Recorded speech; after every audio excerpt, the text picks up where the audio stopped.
Bavaka isika. Andriamanitra rainay ao Jesu Kristy. Andriamanitra mijery sy miay anay mandrakarivo. Mitantana anay mamakivaky taona maro ary mbola mamelombelona ny fononay. Mangataka anao indray izay mbola androtsaka hatrany ny fanahy masina ary ampahery anay, ampafantatra anay ny sitraponao amin'ny alalan'ny teninao. Amin'ny alalan'i Jesu Kristy nanaovanay izany vavaka izany. Amen. Ny Korinthianina voalohany toko 5:10 ka ny andinin'ny 10 tapany voalohany no misy ny afatry ny tompo ho antsika ary fiangonana. Izay loha hevitra ny vidin'ny mpanompon'Andriamanitra izay atao Jobely 5:20 taona mampitandrina azy ankehitriny. Ramatora Zafimbololona Zaka sy Lofoaromanga Wily. Mivaky toy izao ny anaran'ny tompo fa ny fahasoavan'Andriamanitra no nahatoy izao azy. Araka izany raisitsika ho loha hevitra izao afatra izao ny fahasoavan'Andriamanitra. Inona moa ty fahasoavan'Andriamanitra ity? Ny teny Grika moa nanoratana ny testamenta vaovao voalohany amin'ny teny Grika izy dia antsoina hoe charisma.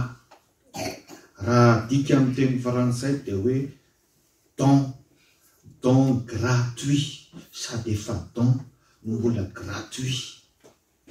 Fanomezana maimaim-poana ary tsy miankina amin'ilay omena fa miankina amin'ilay manome. Ary ilay fanomezana dia mitondra soa, manafaka mihitsy ilay olona omena. Angambisika izao satria efa lasa fomba mandraka ankehitriny ny hoe ny mpitondra fanjakana rehefa tonga ny fety, indrindra ny fetim-pirenena, dia afaka manome fanomezana ny olona voafonja. Antsoina hoe grâce présidentielle. Satsy zany? Efa fantatrao fa olona tokony mbola isazy, mbola misy sazy tavela. Fa no ilay grâce dia avela ny elona, dia mivoaka izy. Tena tsy raha mbola avy amin'ilay olona izay omena dia tokony mbola isazy izy. Fa noho ny amin'ilay mpanome dia manjary afaka izy. Zany ny sarin'ilay fahasoavan'Andriamanitra.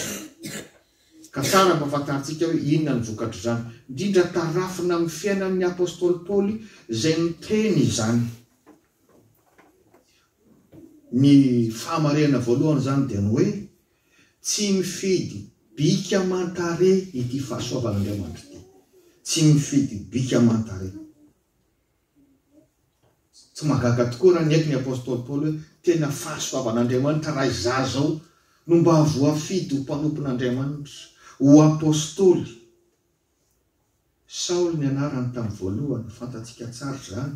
Lehilahy jiosy izy io, teraka tamin'ny Tarsosy, any Turkia ankehitriny zany, tany amin'ny taona 4 tany. Fa ny mpandinika izay malala ny tantara dia milaza hoe ity Saoly ity anie ka lehilahy tena fohy e. Ary raha endrika mambara amin'ny fomba fitsaran'olombelona tsy dia manana loatra izy. Fa dia gaga izy hoe nahoana no zany voafidy. Zany dia azontsika manamarina ny hoe tena fitiavan'Andriamanitra. Izy moa raha milaza ny tantaram-piainany amin'izany izy fohy izany a, dia hoy izy amin'ny 9 za zay tony tsy tonga volana. Azonareo zany hoe za tsy tonga volana. Afatra ny amboaka dia fa misy tsy fahampiana amin'ny toe-batana. Fa nofidian'Andriamanitra ary fantatsika fa nahavita be. Teo amin'ny asa fanomponan'Andriamanitra zany apôstôly Paoly zany. Dia mahagaga fa ny olona rehefa fohifohy sy kelikely ohatran'ny apôstôly Paoly sy ry pasteur Jacques zao, mahavita be. Ka tsy mifidy bika amantare tompoko ny tompo. Fa ianao mihitsy izay no efa te handany asan'Andriamanitra raha zany no mody ataonao. Sa ve ohatran'izao? Ianao mihitsy izay no te hanavaka ny tenanao. Fa mahavita be ianao rehefa manaiky ny fifidianan'ny tompo. Tsy misy fizahan-tavan'olona ao amin'Andriamanitra. Fa ianao no te handany. Mahavita be ianao rehefa manaiky fidin'ny tompo. Navita 520 taona izao mpanompon'Andriamanitra izao.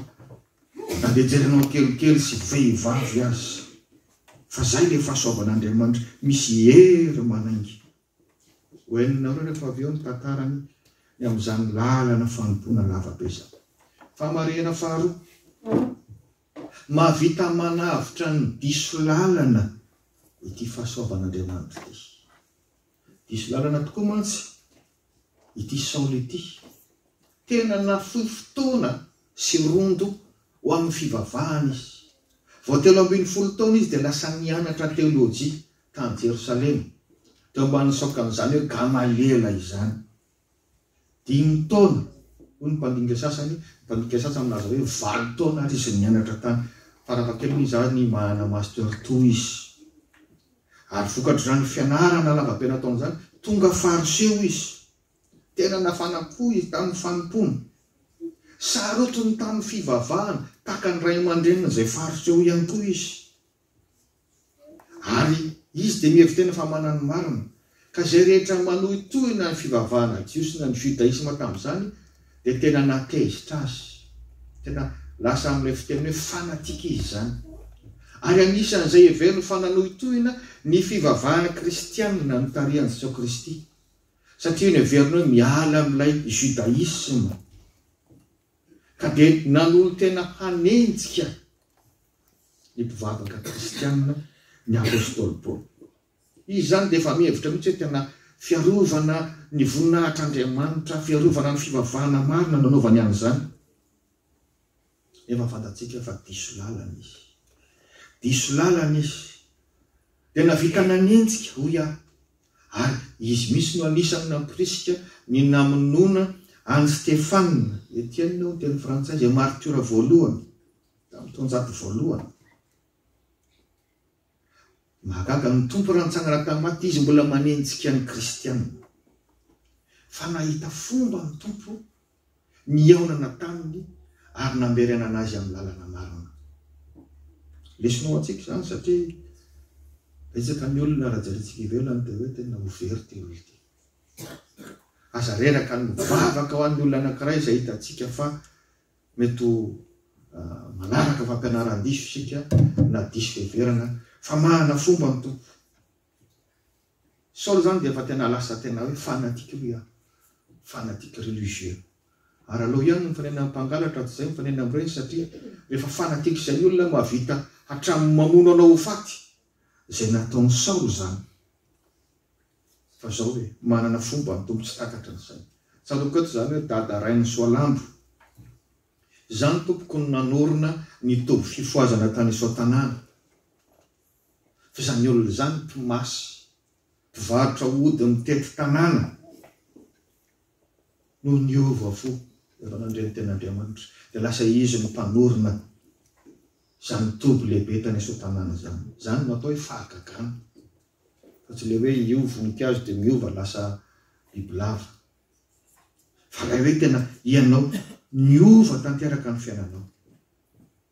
Atsika mila mandiny tena hoe sao dia mbola misy fanamarina tena diso toerana any. Mbola hifikirantsika, mbola horovantsika mafy fotoana fandinihan-tena izao. Famarihana fahatelo, maharesy ny faharatsiana rehetra ty fahasoavan'Andriamanitra ty. Maharesy ny faharatsiana rehetra. Saoly araka nambara tao dia tena ny fofofofo mihitsy nanenjika ny kristianina. Noho ny voalaza satria ny boky ny asan'ny apôstôly koa tena mitantara ny fanompony. Asan'ny apôstôly toko 7:7. Fa Saoly nampahoro-mafy ny fiangonana, ny fiangonana kristianina io zany, ka nidira nisan-trano sady nisariana, efa any an-trano ny olona zany, dia mbola nidirany na zaza na vehivavy dia nisariany, na lehilahy na vehivavy, dia noentina migadraina ny sasana azy amin'ny dorana velona. Tena nafanafody tamin'ny fanenjehana. Tena kriminel nge zany. Ary tsy vita amin'izany fa izay nandositra, nisy nandositra ny paritaka, dia lasa koa izy nakany amin'ny sorona be, nakataratasy fahazon-dalana. Azona manenjika ny kristianina, nandositra ny Damasy. Fantatrareo tsara, any Syria ankehitriny izany. Mba hoentina migadra aty a Jerosalema.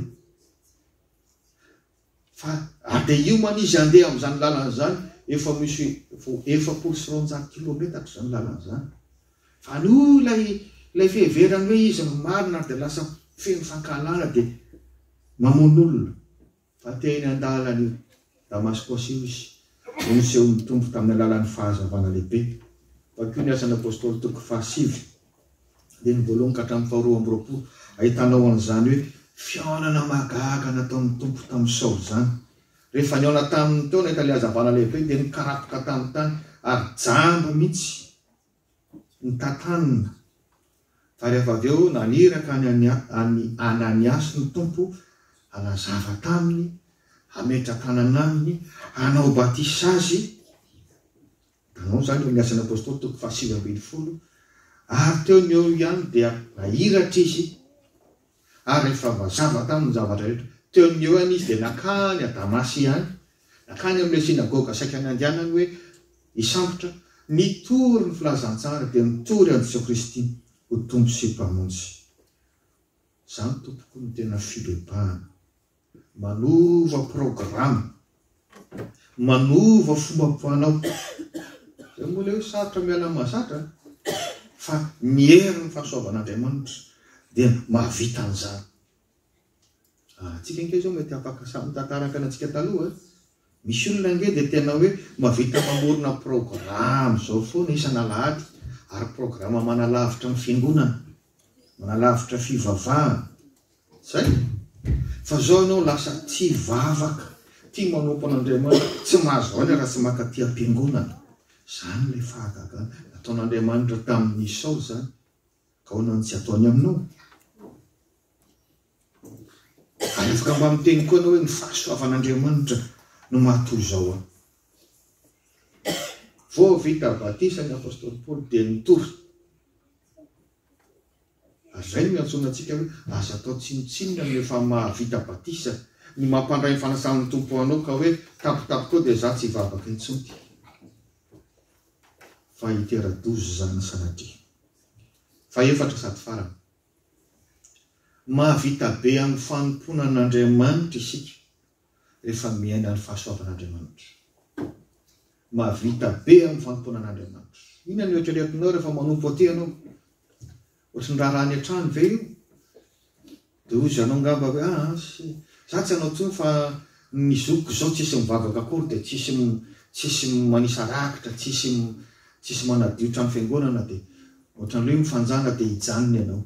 Raha izany no anaovanao nasa fanompona aty am-piangonana dia ho reraka vetivety tokoa ianao.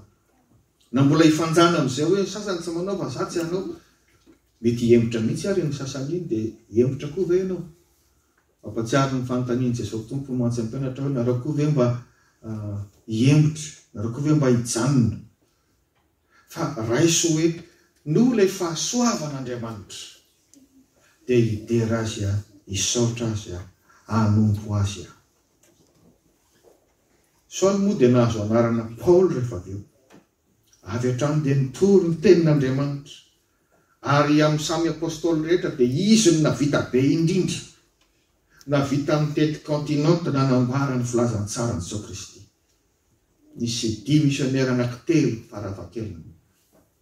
3 voyage missionnaire. Nitety ny empira romanina rehetra tamin'izany.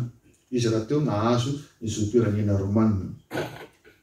I Paul no navita nanangana fiangonana betsaka indrindra tany Azia sy taty Eropa. Zany Rome zany Eropa zany, zany Korinto zany Eropa zany. Ary izy no navita nanoratra epistily betsaka indrindra 340. Tsy moramora tao anatin'ny 740 taona ny nanoratany an'izany, ary ny sasany aza tany ampigadrano. Mbola veritra hoe olona fohy sady kely nahavita be toy izany tao anatin'ny fotoana fohy. Satria tsapany hoe ny fahasoavan'Andriamanitra no nahavoavonjy azy, nanova azy ka tsy lasa ny fahaverezana izy. Izay rehetra ananany dia noho ny fahasoavan'Andriamanitra. Dia tsy olana ho azy tsony ny mivavaka. Rehefa tahaka ny Paoly ianao mahatsiaro ny hoe na dia tafafofotsy ny androany maraina, mbola misy fahasalamana, mbola misy hery, mbola mahatsiaro te hivavaka.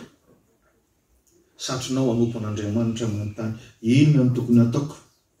Mahafoy ho an'Andriamanitra, mampatsiaro ny mpanao salama 5:1 inona no avaliko an' Jehova noho ny soa rehetra nataony tamiko. Ianao hoe sailaza sao hoe tsy nisy soa nataon'Andriamanitra taminao mihitsy fa vokatry ny ezakao daholo. Nefa araka ny vavaka nataoko tao hoe matory amin'ny alina za tsy mahatsiaro tena ianao. Tsy fantatrao akory hoe ho tafafo ve raha pitsomarana sa tsy. Misy olona nge matory dia alain'ny tompo anatin'ny torimaso hoe. Sambatra ihany koa satria ao anatin'ny fahatonina tsara. Fa na dia anao tafafo marana fotsiny. Ty anontany anao amin'izao tsika mamarana ny taon'izao, mba efa mba nanao voady ve anao? Naraky mpisaorana tamin'ity taon'ity. Ka moa voatery hiandry zavatra ngezabe hoe dia vita fandidiana vao anao voady. Da afam-panadinana vao anao voady. Na natao mariazy vao anao voady. Na natao batisa. Be ny zavatra rehetra raha tena resy lahatra ny tenin'Andriamanitra anao. Tsy tambo isaina ny fahasoavan'Andriamanitra. Rehefa tsapanao fa avy amin'ny fahasoavan'Andriamanitra rehetra nananao. Laza aminao tsy manana olana arabola izany ny fiangonana. Tsy ho sahirana mandray mpitandrina izany ny fiangonana satria zava-dehibe ny fiainana ara-panahy. Fiainantsika nge filana daholo. Noforonon'Andriamanitra filana io. Te hisakafo any amin'ny restaurant ianao. Inona ny maharatsy an'izany? Fa fantatrao tsara fa tsy maintsy misy ny addition alohanao rehefa vita izay. Te hiala voly ianao jery fampisehoana. Ka misy maharatsy an'izany. Fa tsy maintsy misy vidim-pidirana ianao. Inona koa te hanao vakansy ianao? Tsara izany. Fa tsy maintsy misy ny saran'ny andehananao any sy ny saran'ny efitrano hipetrahanao any. Ary fantatro fa mahatonareo miazakazaka ohatr'izao makaty am-piangonana. Dia misy filahana ara-panao anatinareo ao. Sa tsy izany? Zareo hoe natory maraina raha tsy misy an'izay mipetrapetraka na mamorona programa hafa. Misy filahana izay volen'Andriamanitra ao anatinareo. Mila fahanana io. Fa tahaka izany rehetra izany, tsy maintsy misy fandaniana sy fahafoizana koa. Raha tsy teny fotsiny hoe niofan'ity toerana ity. Tsy maintsy ho faina. Ny adidy alefa any amin'ny fohy be. Ny fampitondrana amina mpitandrina. Tiako milaza aminareo anatin'izao jobily nampitandrina izao fa tsy misaraka amin'ny fiainam-pian'ny fiangonana izany resaka mpitandrina izany. Izany no anofanana azy. Izany no anorahana azy. Ka tsy maintsy miomana ao amin'izany tsika. Ary iainan'ny fiangonana rehetra izany. Na teo ampitan-dranomasina na Madagasikara. Na an-drenivohitra na any ambanivohitra. Tsy vita mirakitra fotsiny anefa izany. Efa fiainan'ny fiangonana hatramin'ny andron'ny apôstôly izany. Raha nirakitra fotsiny no enterantsika hoe vola miditra hampandehananao an'izany fiainam-piangonana izany. Amalinao ilay etaetam-panao anatinao mampiazakazakanao ty am-piangonana dia tsy vitan'izany. Tsy maintsy misy ny antsoina hoe adidin'ny mpandray mifanasan'ny tompo. Tahaka ny andoavanao izay amalinan'ny filanao rehetra isam-bolana no andoavana amin'izany. Zay vao tanteraka izany. Zay vao tena hoe fiangonana. Tsy maintsy misy ny hoe vokatra. Na dia faranakely ny amin'ny fotoam-bokatra tsika manao ny ampahafolo kare. Izany tompoko natao hoe fiangonana. Izany miaina fiangonana rehetra na any ambany vohatra be any azy. Everitsika hoe mantra manao an'izany ka manjary manana mpitandrina miay ny fiainam-panahiny izy ireo.